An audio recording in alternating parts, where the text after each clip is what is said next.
Bismillahirrahmanirrahim. Assalamualaikum warahmatullahi wabarakatuh. Alhamdulillahirabbil alamin wa bihi nasta'in ala umuri dunya waddin. Salatu wassalamu ala asrafil anbiya'i wa mursalin wa ala alihi wa sahbihi ajmain, amma ba'd. Yang saya hormati Ibu Kepala Sekolah SMK Marimba Madya, juga yang saya hormati para dewan guru, staf tata usaha serta karyawan SMK Madya dan peserta didik SMK Marimba Madya, baik yang ada di studio maupun juga yang ada di rumahnya masing-masing, yang insya Allah semuanya dirahmati dan dimuliakan oleh Allah Subhanahu wa Ta'ala. Untuk pertama, mari kita panjatkan puji dan syukur kehadirat Allah Subhanahu wa Ta'ala yang telah melimpahkan rahmat serta nikmatnya kepada kita semuanya, pertama nikmat iman, nikmat Islam, juga nikmat sehat walafiat, sehingga pada kesempatan di hari ini kita dapat berkumpul bersama di dalam rangka pelaksanaan Sanlat Ramadan yang dilaksanakan di SMK Marimba Madya. Mudah-mudahan dengan pelaksanaan ini kita mendapatkan rahmat dan ridho dari Allah Subhanahu wa Ta'ala.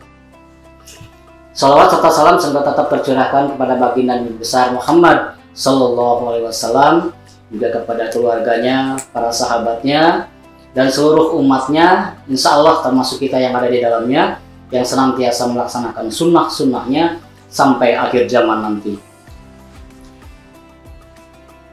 Pada kesempatan di hari ini, mungkin saya akan memberikan tersisa sedikit berkenaan dengan keistimewaan Ramadan. Kalau kita melihat dari persiapan Rasulullah SAW di dalam mempersiapkan bulan Ramadan, jauh-jauh hari Rasul sudah mempersiapkannya. 2 bulan sebelumnya, dari mulai bulan Rajab sampai bulan Sya'ban sudah mempersiapkannya, yaitu dengan berbagai macam aktivitas, diantaranya melaksanakan saum ya di bulan Rajab, saum juga di bulan Sya'ban, sampai nanti saum di bulan Ramadan. Kemudian juga doa-doa yang mungkin juga paling terkenal oleh Rasulullah SAW, mungkin juga kita hafal semuanya. Ya, beliau senantiasa berdoa untuk bisa sampai ke dalam bulan Ramadan dengan doanya, Allahumma barik lana fi razabina wa sya'banan wa balighna Ramadan wa hasil maqasida.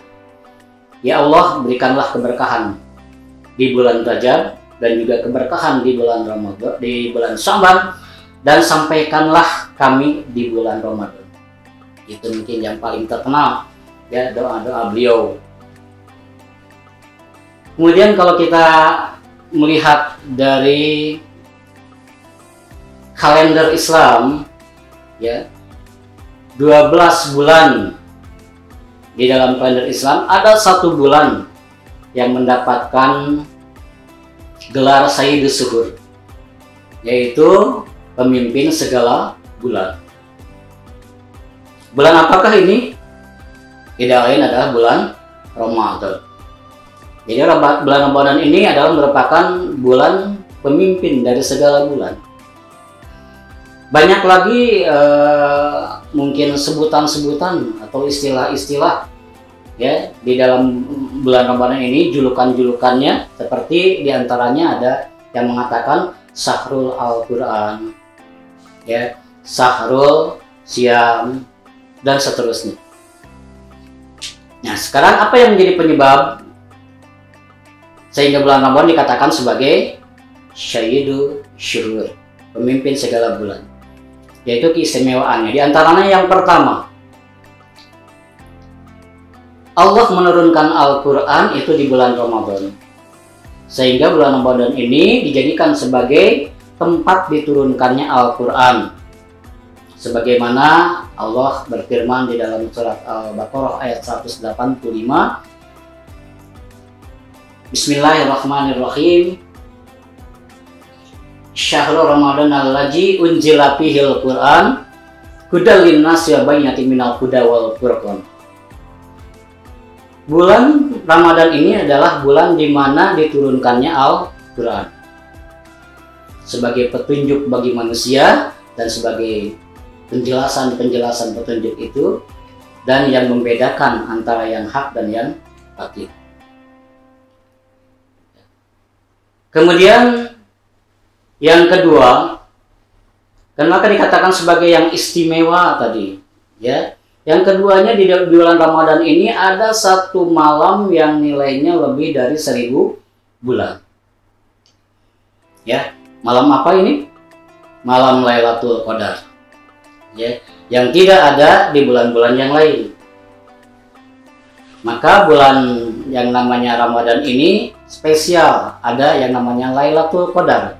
Dimana kalau kita beribadah di malam itu sama dengan kita ya diberikan pahala oleh Allah kurang lebih 83 tahun. Ya, 1000 bulan. Bahkan di sini dikatakan lebih daripada 1000 bulan. Ya. Kemudian juga yang berikutnya, keistimewaan yang lain, bahwa di bulan Ramadan ini segala aktivitas kebaikan kita, ya, nilai pahalanya akan selalu dilipat gandakan. Allah melipat gandakan pahala ini bisa mungkin 10 kali, bisa mungkin juga 100 kali lipatan, atau mungkin bisa juga 700 kali lipatan, tergantung kehendak Allah dan juga maunya Allah. Ya, oleh karena itu, ini adalah merupakan momen yang sangat luar biasa bagi kita umat Islam untuk meningkatkan proses peribadatan kita, karena setiap apa yang kita lakukan kebaikan itu pahalanya dilipat gandakan. Ya, kemudian kalau kita telik lagi berikutnya juga bahwa di bulan Ramadan ini adalah merupakan bulan pengampunan. Ya, bulan pengampunan, di mana setiap individu pasti yang namanya dosa itu pasti ada, ya.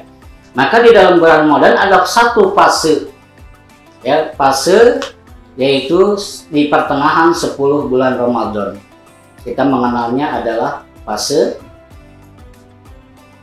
maghfirah, fase pengampunan. Nah, di sini kita bisa ya bertobat dan sebagainya. Mudah-mudahan Allah mengampuni segala dosa-dosa kita.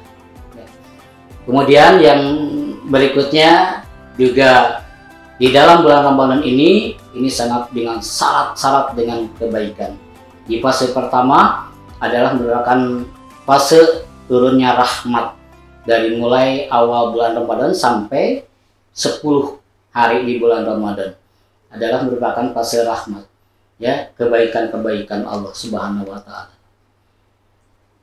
Ya, intinya mari kita momentum ini kita gunakan dengan sebaik-baiknya untuk pelaksanaan di bulan Ramadan ini dengan meningkatkan proses peribadatan semaksimal mungkin, ya, sehingga kita tidak sia-sia di dalam mengisi bulan Ramadan ini untuk menggapai pahala sebanyak mungkin sebagai bekal, ya, untuk kita di akhirat nanti.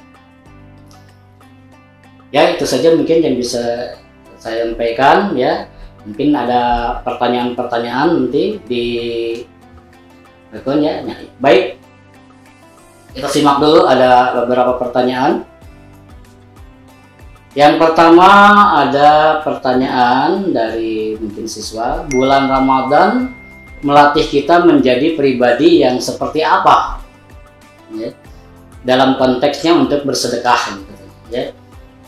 Jadi luar biasa sekali sebagai jawabannya, bulan Ramadan ini melatih kita untuk menjadi pribadi yang luar biasa, ya, apalagi kalau kita kaitkan dengan sedekah, berarti ada kepedulian kita terhadap fakir miskin, ya, dengan mengorbankan harta kita untuk para fakir miskin, menolong orang-orang yang membutuhkan, ya. Nah, ini ada kepedulian karena kita sudah dilatih di dalam bulan puasa ini untuk di sini kita sudah merasakan, ya, rasanya lapar seperti apa, rasanya haus seperti apa, rasanya mungkin kekurangan seperti apa, sehingga di situ timbul kepedulian kita, ya, terhadap orang-orang yang fakir, orang-orang yang miskin untuk memberikan santunan, ya. Itu mungkin sebagai jawaban pertama ya. Nah, kemudian yang terakhir ada pertanyaan lagi, apa hikmah dan keistimewaan di bulan Ramadan? Ya, apa sih hikmahnya? Ya, sebetulnya satu ya, hikmah yang paling kemungkinannya menjadi sandaran kita, yaitu agar dapat mengendalikan hawa nafsu. Ya, kalau kita mampu mengendalikan hawa nafsu, karena hawa nafsu ini cenderung kepada ketidakbaikan. Jadi hawa nafsu ini juga memang variatif. Ada yang namanya nafsu amarah, ada nafsu lawamah, ada nafsu mutmainnah. Jadi yang harus kita kendalikan di sini adalah yang nafsu amarahnya, sehingga tidak kemana-mana. Ya, dan keistimewaan yang lain di bulan Ramadan ini adalah bulan Ramadan atau bulan puasa ini adalah merupakan salah satu kegiatan yang syir sifatnya, siriyah. Jadi peribadatan rahasia. Gak ada yang tahu kita puasa apa tidak. Ya, kalau sholat kelihatan sholat, gitu ya. Kalau juga zakat kelihatan zakat. Apalagi pergi haji, ya sekampung itu, ya kadang-kadang mengantarkan kita. Tapi puasa, siapa yang tahu pada hari ini kita puasa? Ya, jadi puasa ini spesial. Yang tahu hanya diri kita pribadi dan Allah Subhanahu Wa Taala. Dan yang menilainya juga balasan-balasan itu juga hanya Allah. Ya, dikatakan bahwa puasa adalah untukku kata Allah dan aku yang akan membalasnya. Ya. Nah, ini mungkin sebagai jawaban pertanyaan kedua ya. Nah, inilah mungkin konteks daripada keistimewaan bulan Ramadan. Sebetulnya masih banyak ya lagi dari keistimewaan-keistimewaan ini, dan tidak mungkin kita ya untuk membahasnya secara lebih rinci karena keterbatasan waktu. Ya. Demikian mungkin yang bisa saya sampaikan di Sanlat kali ini. Mudah-mudahan ada manfaatnya bagi semuanya dan bisa meningkatkan suatu proses peribadatan kita di bulan ini. Dan juga mari ya, saya juga menghimbau, mari kita manfaatkan betul-betul momen di bulan Ramadan ini, karena tidak ada jaminan kita untuk bertemu dengan Ramadan tahun depan. Wa'afu minkum wabillahi taufiq wal hidayah. Wassalamualaikum warahmatullahi wabarakatuh.